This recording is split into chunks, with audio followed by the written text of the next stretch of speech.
Hello?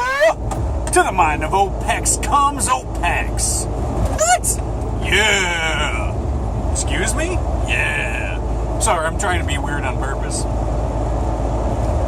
So I want to talk about something today regarding fantasy. I made a video probably first week of January about Santa Claus and fantasy.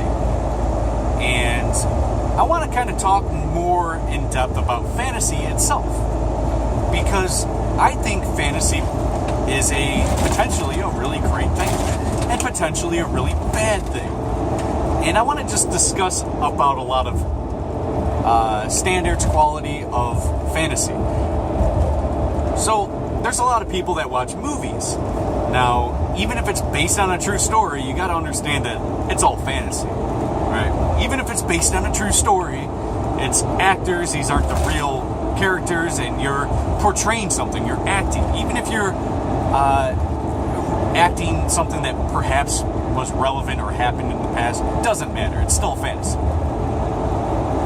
And no matter how real the fantasy seems, like how normal it is, like let's say you watched a movie like, I don't know why this came to my head, Liar Liar with Jim Carrey, right? Being a lawyer and all that stuff, and that seems possible, and a guy to be that goofy, like it's all possible, right? But that's all fantasy. Even if it seems like it could be real. Liar Liar with, the little bit of mysticism of not being able to lie. God, I haven't seen that movie in like 20 years. Why did I think of that? I don't know. But think of it like that. That's fantasy. Now look at it like superheroes. Let's say Spider-Man. That's clearly fantasy. Now there's a lot of value that you can get out of fantasy that you have not thought about before that you can perhaps add to your life. So there would be like Spider-Man saves the girl and fights off the bad guy, and that's a good thing, right? Like you can learn from that, see the bad people in your life and make sure that they aren't able to affect you and your loved ones, and safely secure your loved ones. And I haven't seen Spider-Man in a long time either.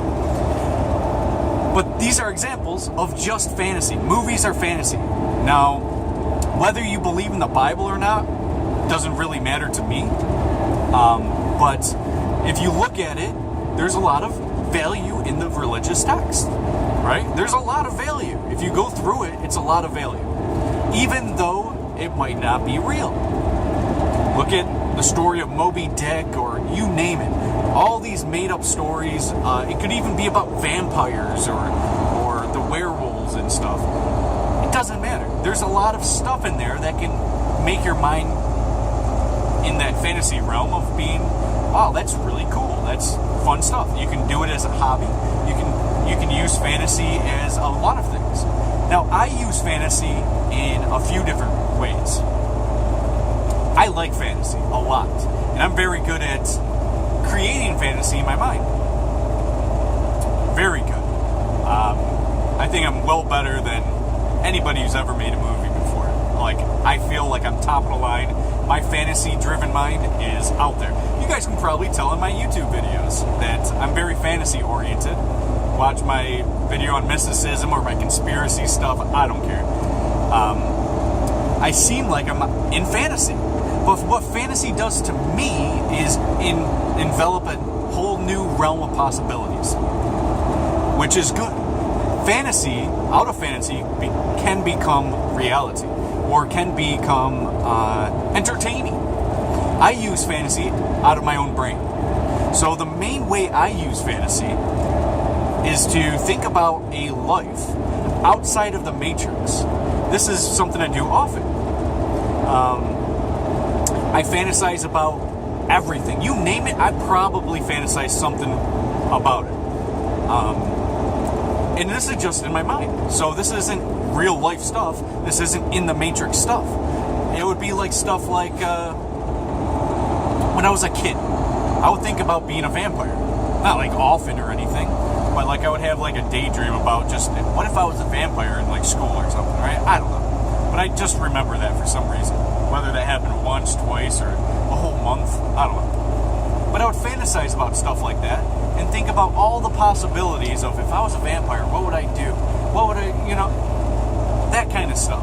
And what I do there is I exercise critical thought in a world that is full of physics and put together in a specific way with the banking scheme, money, jobs, go to school, this is your life. And I tend to escape from that in a fantasy realm. Most people do it through movies and other things. Me, I use my fantasy. I use my own brain and I use my own mind. And I take myself to other ways, other levels of things. I also was able to astral project in 2013. Something like that, 4 years ago. Yeah, 2013. I astral projected. Now, I'm not going to talk about everything that happened there. I think I actually did save the story in the past on my channel. I'm not sure if I did. If anyone remembers, let me know. And if I haven't, I'll definitely tell that story. But I was able to astral project. I was able to go and do things outside of my body, out-of-body experience. Now, whether that's like a real authentic thing, like I truly was outside myself, or if it was all just in my mind and I was in still my body and everything, still to be determined. But regardless of the fact, I was able to do or experience what I experienced, and I was able to freely roam in the world and universe, and it was really, really fascinating for me, and it scared me. It scared me to death. But again, I don't want to dive into that experience specifically because it would take up too much time. But through fantasy, I've been able to do things that others cannot do. So if you're stuck in the physical world that we're living in, of the Matrix, well, that's what you're going to become, and that's what you're going to be limited to. So getting into the fantasy realm will get you entertainment, and I like the entertainment because I think fantasy is well more entertaining than not fantasy. That's why people like to go watch Harry Potter, because that seems to be quite fantasy. But I've never seen it, but I'm pretty confident there's witchcraft and stuff. At least minor witchcraft. Probably helps spark the New Age movement. That kind of stuff. But fantasy is rather important to me. I do two things that is outside my mind in fantasy. And that is playing one video game that I play. I play one video game. That is Warcraft 3. This is 4 different races of things, of people. Humans, orcs, night elves, and undead. And there's 4 races, and you fight each other. And it's pretty entertaining, and I've loved this game forever. It's literally the only video game that I play. And I like that realm of fantasy. I like it. I like the whole realm of orcs versus humans. I think that's really cool. The medieval aspect to it, where you don't have really guns and fighting each other in like modern combat. I actually like the old school medieval thought process fantasy. I like it. And then my other one is these are like the 2 kids in me. The kid in me loves these things, is what I'm trying to get at. The other one is I've been into Dragon Ball Super. Every Saturday night I watch it now. These are the only 2 things that I do because of my fantasy addiction, I would call it. I love fantasy. I love it. But it's only in these 2 realms. Like Star Wars, maybe when I was a kid, I liked the fantasy aspect, going to new planets and stuff, and I thought that was really cool. But today, I don't care about anything like that. I only care about these 2 fantasy realms. Dragon Ball Super, which really, really sparks the kid in me, and I play Warcraft 3.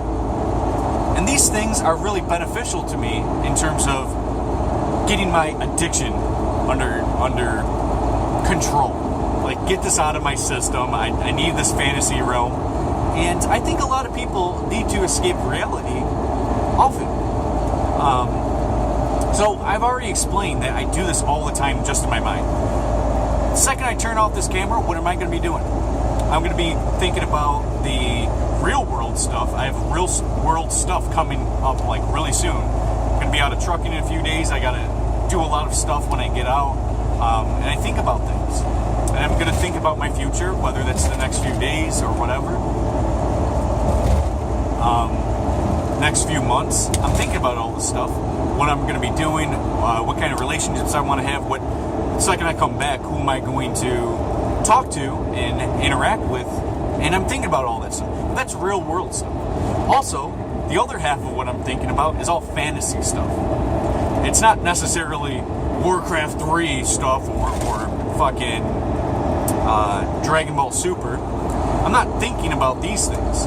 What I'm thinking about is just fantasy stuff, like crazy fantasy stuff, what I can be doing. I think about superpowers a lot. Now, of course, I've already told you guys, and I've admitted to you guys, this is all mysticism. But there's a level to mysticism that I believe 100% because of the possibility aspect is that it's true. So a lot of people are thinking right now, dude, how can you be a philosopher and like fantasy as much as you do? Well, this is the oddball thing about my philosophy. I do something that goes against the whole grain of philosophy, and that's introducing mysticism and fantasy to it. Because it increases your possibilities. And the more possibilities that you have or believe in, like if you're stuck in just a simple belief structure, that's as far as you're going to go. When new information hits your brain, you're going to avoid things that go against your beliefs. However, if you open your realm to possibilities and you open up your realm to all possibilities, then things really start opening up with your capabilities and your abilities. So fantasy actually is something that has inspired me to achieve new bounds and achieve new things, new plateaus. And this could seem to you guys just in my head. And that's true. Some of it is. However, fantasy could be in the real life world. Like, you hear a lot from people, you can be anything you want. You can be president of the United States. I would argue that shit's fantasy. That shit's just mysticism. To believe that you are capable of this is mysticism. However, if you do believe this, well, that just inspires you to be motivated that you can do it. Therefore, you're going to go above and beyond and be able to, the ability to become president or whatever you want to be, right? But if you are stuck in a belief structure and everything is just, empirical, to say the lack of a better word, and you're just stuck in the matrix and your belief structure, well, that's all you're going to become. That's all you're going to have. And if you stay away from fantasy and even football, the NFL, if you watch football every Sunday, that is your fantasy getaway. That is it. Football isn't real life shit. That's fake. That's fantasy. It doesn't have to be WWF or whatever the wrestling, the fake wrestling stuff is. It doesn't have to be like that to be considered fantasy. Your NFL, your NHL, your sports, that's all fantasy. That's people acting, right? You're playing a position, you're playing a role in your sport. Same thing in the movies, you're playing your role. That's all it is. You're acting, it's fantasy. And this is cool. I like the fantasy aspect to things, right? If you were just to pay bills and die, how much of a boring life would it be? To have an entertainment fantasy aspect to your life is beautiful. So understand that when you're reading your kid a Dr. Seuss book and inspiring him in a fantasy realm, that's actually really cool. But you need to explain that this is fantasy to your kids. Same thing with Santa Claus. Am I against the whole idea of Santa Claus? No. If you want to have that fun and that fantasy, do it. However, please explain to your kid the whole time, never even mention of Santa Claus being real. Say that he's fake from the get-go. So you got to understand, fantasy needs to be put in the realm of fantasy, put into perspective. Do not engage your children or yourself and believe this fantasy is 100% real. Now, playing around and say the possibilities of it can be fun, can be entertaining. But you cannot for 1 second get somebody to believe this fantasy is true. That's why in my mysticism video, I didn't say anything was 100% true or false. I said that this is fantasy, this is mysticism. That's what it is. Can some things be true or false? Yes. Could Santa Claus have been real as Saint Nicholas? Or, in reality, Satan? Because that's what Santa Claus is that's a representative of Satan, giving you all types of gifts, enlightenment, and things of that nature. Lucifer. But no, Santa Claus, you rearrange Santa, it says Satan, it's hidden in plain sight things. I'm not saying that Satan's good or bad, I'm just telling you the story. But this is all fantasy, right? Santa Claus is fantasy. And to put it in your kid's mind that Santa Claus is coming down a chimney and stuff and this is real, there's a problem with this. Understand that. There's a problem. Understand that it's fantasy and tell people it's fantasy. It is not real. So, like, Dragon Ball Super, like being able to turn into Super Saiyan, that's not real, but we can have fun with it, right? I don't think many people think Dragon Ball's, turning into a Super Saiyan is real. But there are people that try it because of the possibility. So that is a cool aspect, and I really like that aspect of people trying it. When I was a kid, I was like 13 years old, I tried it. I was like, let's see what kind of powers I have, right? Whatever, right? I kind of vaguely remember trying to power up. Not like I was like, like power up like that, right? But like really trying to see if that is in existence. Like that's possible. So I knew it was fantasy, but I wanted to anecdotally experience and have evidence of how far I could have taken it. If I could and shoot superpowers like Kamehameha, But I know it's fake. But it introduces a possibility aspect to it, not only for entertainment purposes, but to understand how far I can take it. Fantasy is also changing the world, right? It's in your mind to change the world. For me, it's anarchy. Anarchy can bring love and beauty and peace to the world. And it's fantasy, right? This is fantasy. But it's possible to change the world in peace and love and harmony. It's possible. And I wouldn't think it was possible unless I was introduced to a mindset that was anarchy-based. So understand that, look at this super sleeper. Dude, this truck probably cost, that guy definitely lives in that truck. He's got a super sleeper. Works for Landstar. I didn't think companies like Landstar would. I guess they would. Anyways, going off topic. Fantasy is a great realm of entertainment for me. It's a great realm of introducing deeper and farther out possibilities. Does this mean that when you read a vampire story that you're supposed to believe it? No, don't.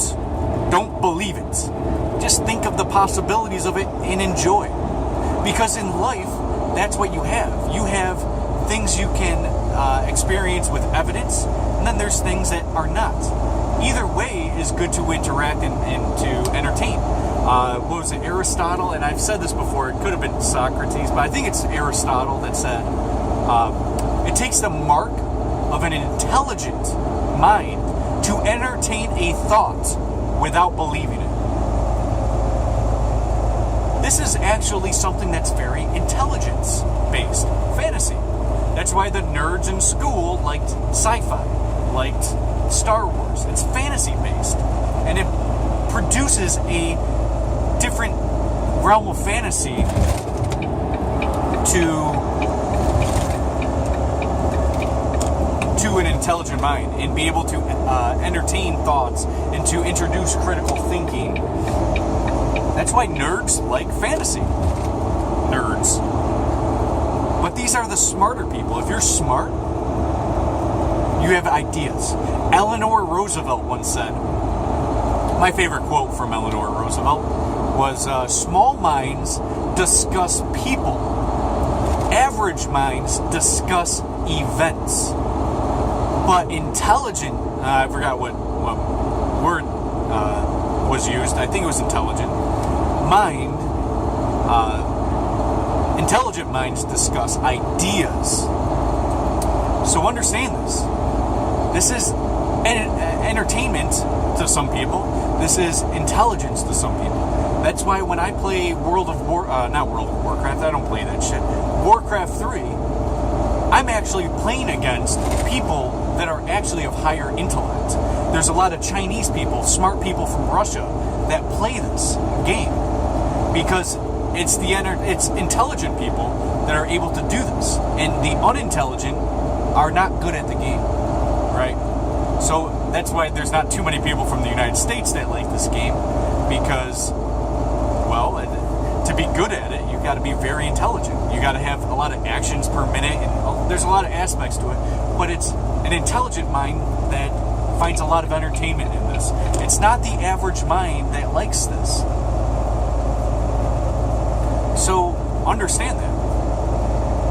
Understand that the fantasy realm is great, especially for people that want to get smarter and use critical thought and add possibilities in their life. But to believe in this stuff is absurd to me.